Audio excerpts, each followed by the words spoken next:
Now, realizing that, I got everything I ever wanted just to realize that everything I ever wanted wasn't actually what I wanted. This isn't the American dream. This is the American nightmare. And I think the new American dream is to be debt-free. Hey guys, welcome to another episode of the Rachel Cruze Show podcast. I'm so glad that you're here. Well, in this episode, I'm going to be talking to the Minimalists. They're some of my favorite people in the entire world because I love talking about the benefits of living with less.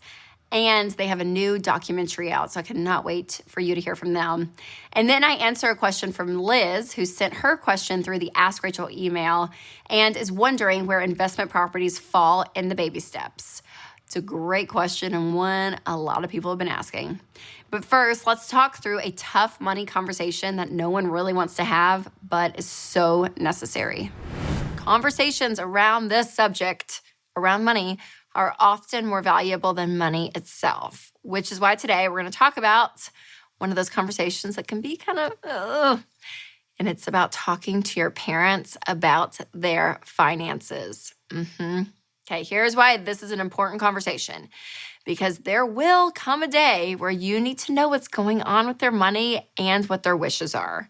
So even though it feels very taboo to present the subject to them, it's better to do it now while they're in good health and here than if you're in the middle of a crisis and you're just trying to piece everything together. So I've broken down this conversation in 4 steps to make it hopefully as smooth as possible for you. Number 1, just prepare for the conversation.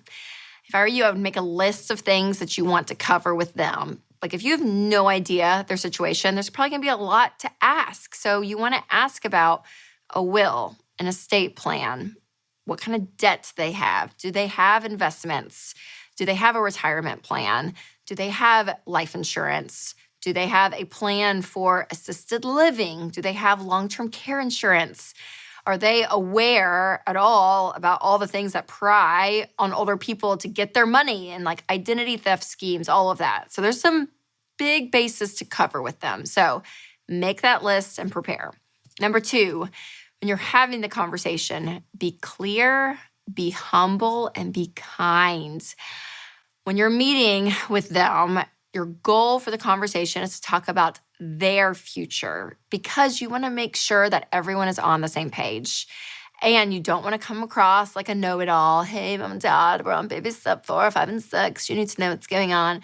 No, this is a very humble conversation because this is doing it for their honor, right? You're doing this for them. So keep your tone open, very heartfelt, very kind.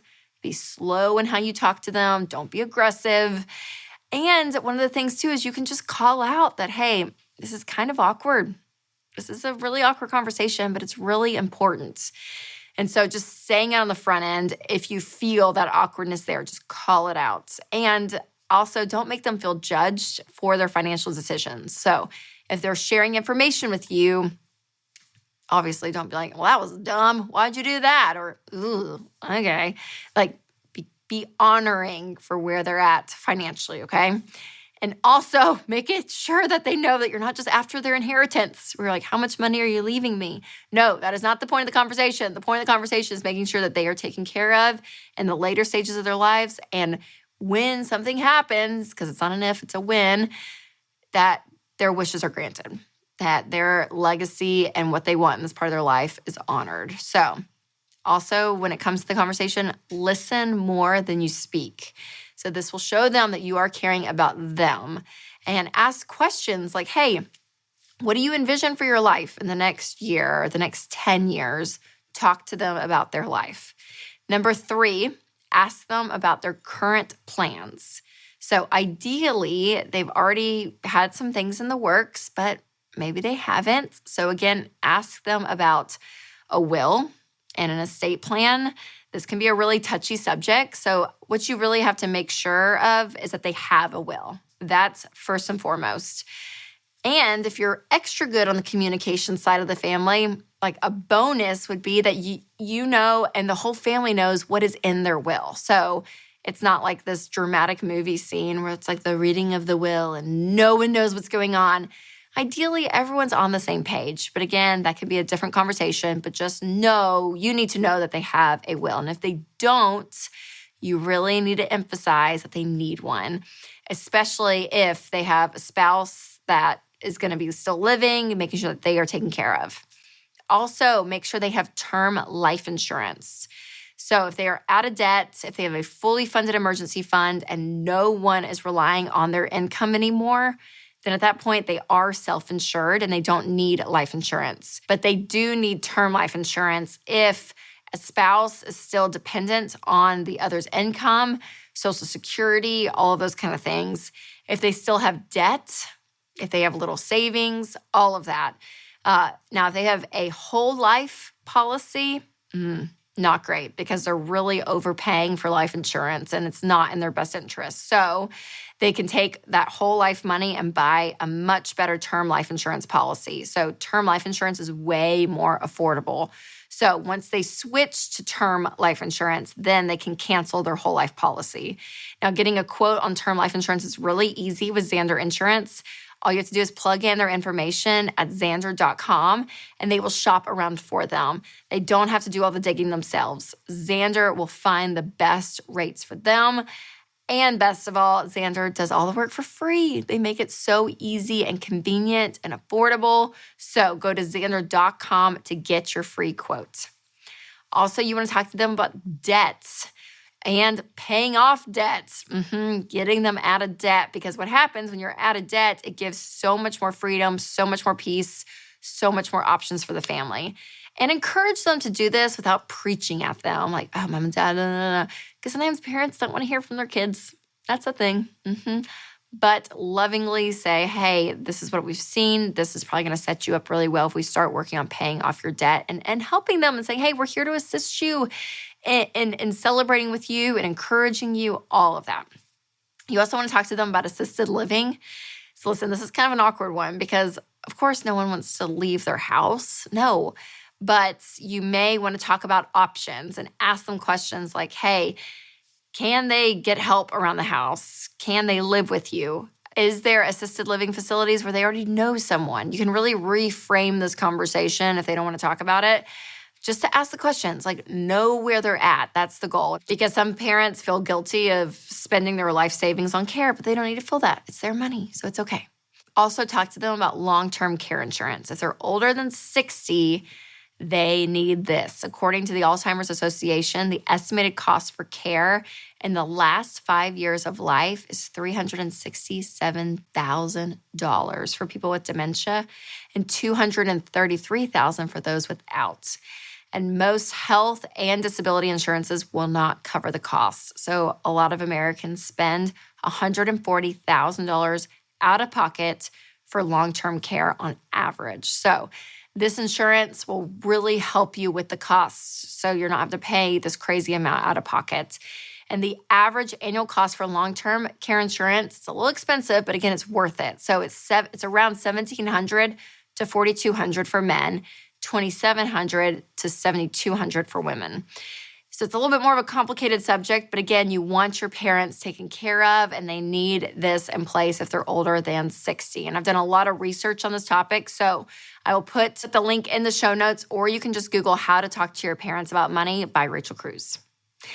And number 4, ask for their advice. When you're having this conversation about their situation, just ask like, hey, I want to learn from you. Honestly, people that are further in life than you in anything, whether it's career or parenting or marriage, whatever it is, they've lived a lot of life. So ask and just say, hey, I want to know what I can learn from you. I mean, conversation starters can be like, what is one thing you did with your money that you are most proud of?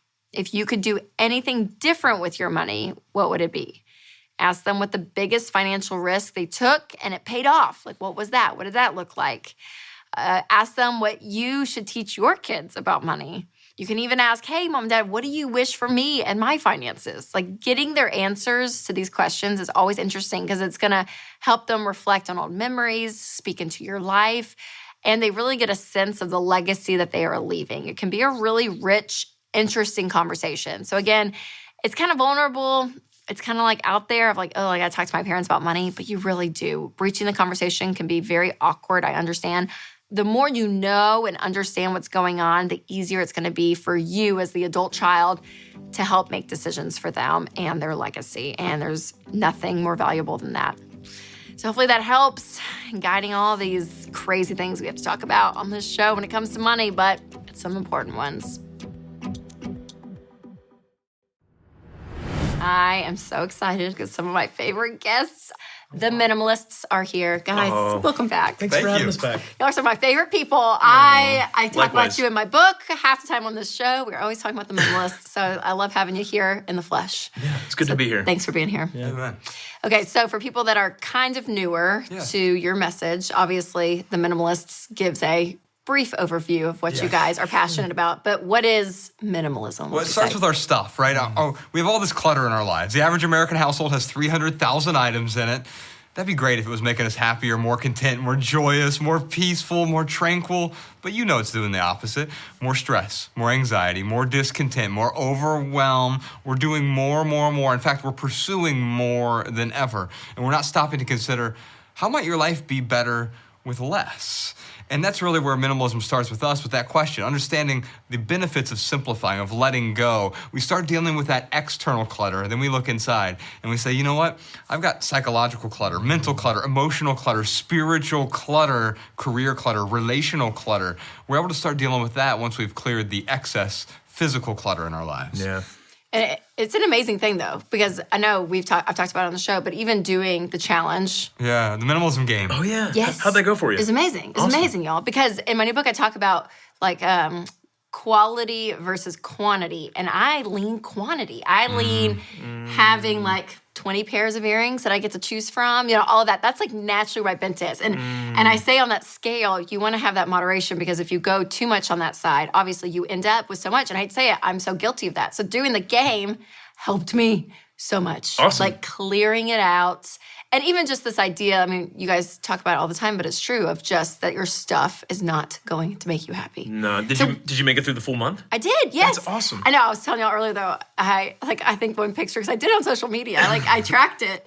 And I think one time I had like a bobby pin, so I counted for like one of the things that I threw away, and everyone got so mad at me. Like, that's not a thing. I was like, I'm sorry. Well, look, we make up the rules. Here's how the game works for those who are watching at home. They don't know about this minimalism game. You can find it at theminimalists.com/game. It's also at the end of our new documentary, Less Is Now, on Netflix.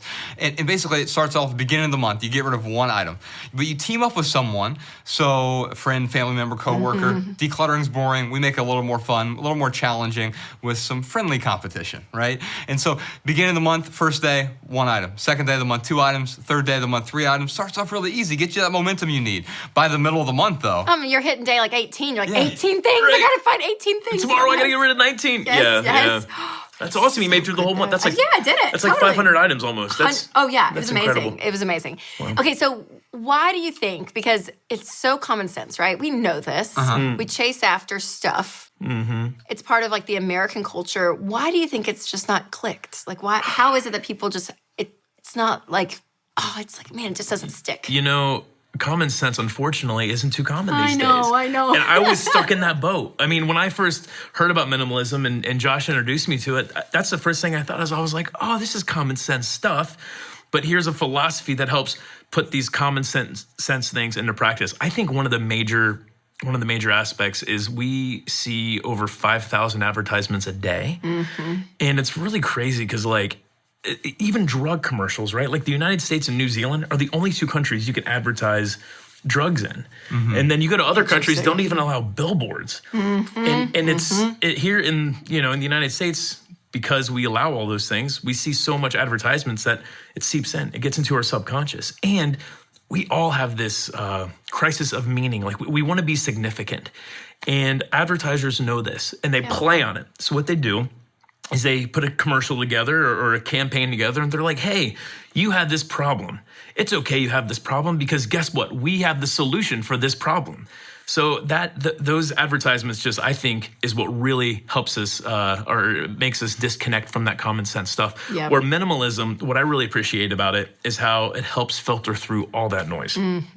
Okay, so tell me about the new documentary, Less Is Now. I loved your first documentary. So great. So what caused you guys to do a second one? What's it about? Tell me everything. So Ryan was just talking about the drug commercials. You know how they always talk about the side effects? I wish they do that with all the stuff that we consume as well. Here are all the side effects of the stuff. And really, that's what this film is about. It's about starting over with less, because we've unfortunately accumulated all of these side effects. As Dave calls it in the film, stuffitis. We're suffering from stuffitis. We've accumulated so many things. And so what we want to do is show people how they can start over. So in the film, we have 5 different experts. We also have 30 different everyday minimalists. We go into the homes, literally, and we see people, how they're profoundly affected by the first film, but also how letting go has changed their lives and allowed them to start over and move in a new direction. Yeah, I feel like our first film was a nice, broad perspective of minimalism. And we had, different experts to really talk about the problems, fast fashion, environmental. I mean, there's a ton of problems out there. I feel like with Less Is Now, we really came up with a solution for people to face all of those problems. So good. Yeah, because it can be overwhelming to say, okay, I'm going to start this new way of looking at life and decluttering, getting stuff out of my life to actually have the margin to enjoy life. And I think a part of that, though, for people on the symptom side, they go and get all this stuff. And in this line of work on the show, we talk about debt a lot and the amount of debt that people are in and how that burdens them and takes their joy, their options so much in life when they are going into debt for these things. So this kind of all goes hand in hand. So for you guys in your line of work, I'm curious, how do you see debt play a part in people's consumption and their life and their joy? Yeah, we definitely prescribe to the same philosophy as you all, as far as, there's no such thing as good debt. And, conversely, there's no such thing as bad debt. Really, debt is just debt. Yeah, and the thing is that debt has all those side effects. Side effects may cause anxiety, stress, discontent, depression. Loss of freedom. Yeah, loss of freedom. Yeah. So, that's really what drove me to really start to simplify and pare down and really just try to regain control of my finances, which really helped me regain control of my time. So I went to Josh and I saw that he was living a different life. He seemed to be happier. I'm like, hey, what's going on? He told me this common sense stuff. And then I just had this light bulb moment of like, oh, yes, like I could totally live a much more meaningful life if I didn't have all this debt. And I did the worst thing. Like I had a bunch of debt. I had a really good job, though, so I could pay for all those debt payments. Sure. I get a promotion, and you would think I would be like, oh, great, I got a promotion. Maybe I could pay off some of this debt. In my mind, I was like, okay, now what debt payments can I afford? That's right. Yeah, and your lifestyle increases with the promotion. Yeah, so I was just on that hedonic treadmill, and debt played a huge role in the discontent and the depression that I was going through. Yes, and I know that about your story. So talk to people that do have that shame, they have that guilt, even anxiety when it comes to money, specifically of debt, specifically because they just are going deeply in debt for things they can't afford to think, okay, this is just how I'm supposed to live. What would you say to those people? Well, there's a philosopher named Rene Girard, and he came up with this term called mimetic desires. And all that really means is what you really want isn't what you think you want. Right now, what you want is what everyone else wants. It's mimetic. It's mimicking everyone around you. So realizing like, oh, wait a minute. All these things I thought I wanted, and I went into immense amounts of debt for. Personally, I had almost $500,000 worth of debt. It took me years to pay it off, right? Now, realizing that, I got everything I ever wanted just to realize that everything I ever wanted wasn't actually what I wanted. This isn't the American dream. This is the American nightmare. Yeah. And I think the new American dream is to be debt-free. Shame, you mentioned shame, it's different from guilt. Guilt says I did something that I don't feel good about. It's incongruent. Shame says I've done it over and over and over. Now I'm that type of person. Yep. Well, the only way to break the cycle then is what? To change my actions so that my short-term actions align with my long-term values. So good. And I love what all this is pairing together because I'm like, we're a whole person. So the way you parent, the way you do your money, the way you are at work. I mean, you are one person, right? And how much that affects your life and your emotions. And money is part of that. Like it's going to affect you on a deep level if you don't have control over it and your stuff just owns you and you're kind of that rat in a wheel. Yeah. So for someone watching, like, man, this all sounds so good. It sounds so refreshing. what are 1 or 2 steps people can take tactically to say, okay, I'm going to kind of enter this world of minimalism where my stuff doesn't own me anymore? What does that look like? Well, we talked about the 30-day minimalism game, so that's a great place to start. Because what that does, it doesn't like solve all your cluttered problems, but it gives you a really nice start. It gives you some momentum, and that's really what people need. I know that's what I need to be successful with anything I kind of go into. But before anyone does that, I would suggest that they start with this one question: how might my life be better with less? Because we have to understand why we're decluttering. Because we all know how to declutter. Anyone watching this, they could go to their closet and take everything out, throw it in a dumpster. But if they don't know why they're doing that, that decluttered closet is going to become cluttered again in the not too distant future. Yeah, and then in addition to that, I would say set up some boundaries. We might call them rules. On our website, we have a free ebook. It's called 16 Rules for Living with Less. And in that ebook, what we try to do is create rules that aren't really strict. They allow for some wiggle room. If you want to adjust them, they're rules that work for me and Ryan, and you can adjust them for your own taste. So I'll give you a few examples. One's the seasonality rule. Pick up any item in your house. It could be your couch. It could be that old sweater in the back of your closet. It could be an old toaster that you haven't used in years. Ask yourself, have I used this in the last 90 days? If not, am I going to use it in the next 90 days? Be honest with yourself. And if not, give yourself permission to let go. It's okay. We call it the 90-90 rule. Another rule is the spontaneous combustion rule. So if you pick up some sort of item, say it's a sentimental item, your grandma left it behind, this giant quilt, and you just can't part with it, but it feels like a burden. How would you feel if that spontaneously combusted right now? I'm not telling you to set it on fire, but how would you feel?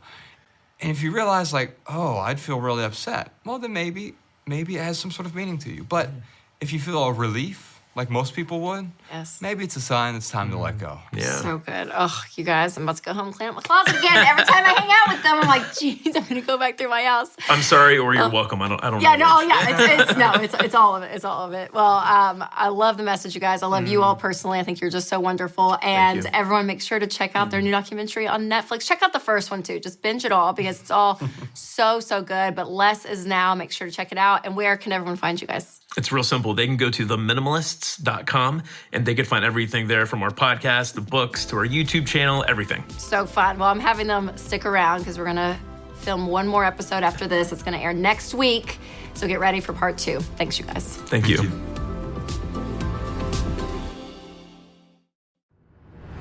Some of my favorite episodes is when I get to talk to you all and coach you through your money situations, because everyone is in a different place. But a lot of people have such similar situations to other people watching. So it's fun to bring you all in on the show. So today I have Liz with me. Hey, Liz, welcome to the show. Hi, Rachel. I'm so happy to be here. I'm so glad you're here. Okay, where are you calling from? I'm calling from Palmer, Alaska. Way far away from me, Liz. Were you born and raised in Alaska? What brought you to Alaska? I'm just curious. No, we are a military family, so this is home right now. It's been home for a couple of years. So a military family, is that right? Yes. Wow. Yes. Thank you guys for all you do. That's huge.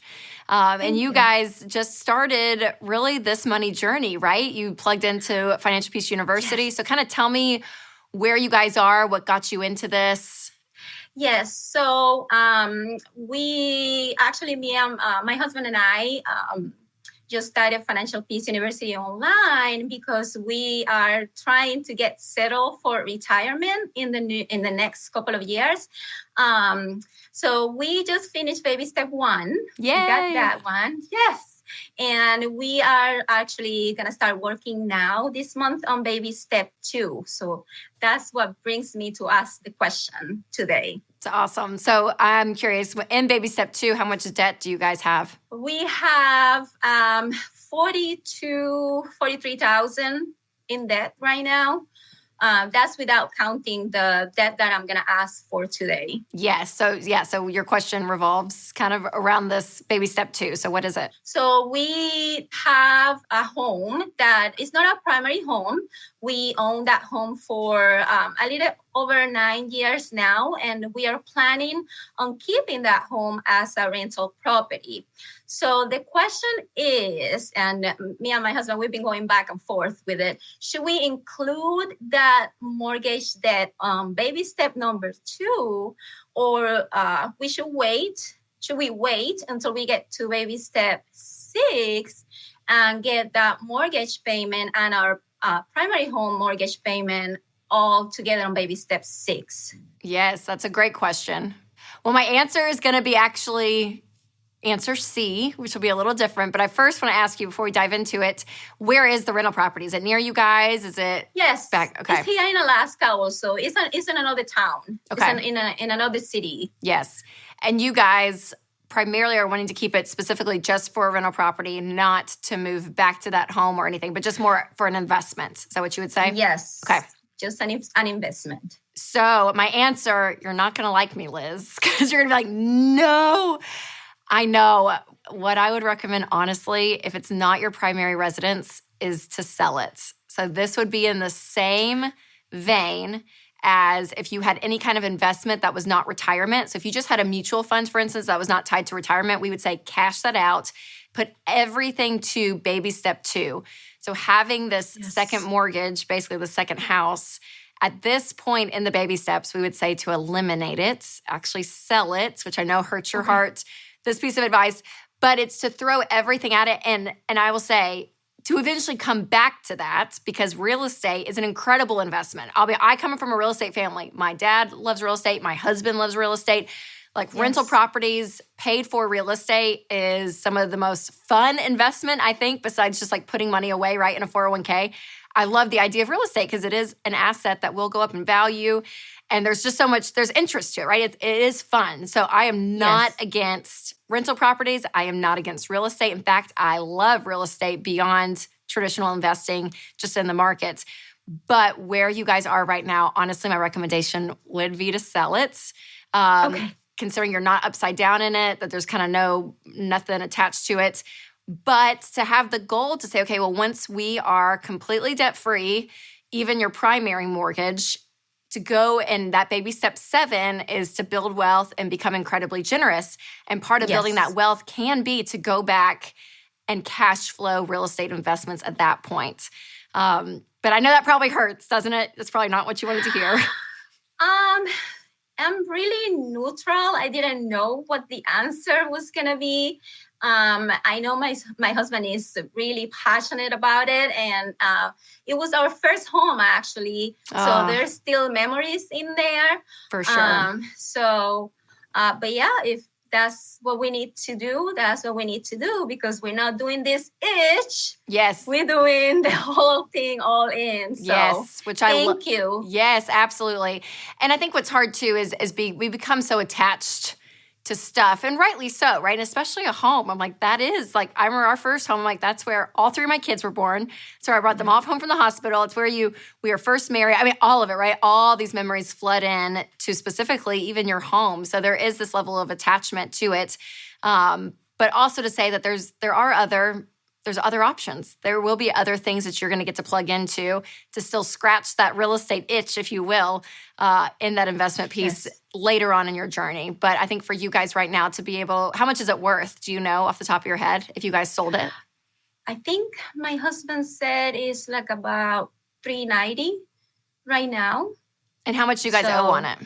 $210, I think. Yeah, for sure. $210. Yeah. So it is. It's carrying totally just another mortgage, right? I mean, if you said $5,000, I may just slip into baby step 2 at that point.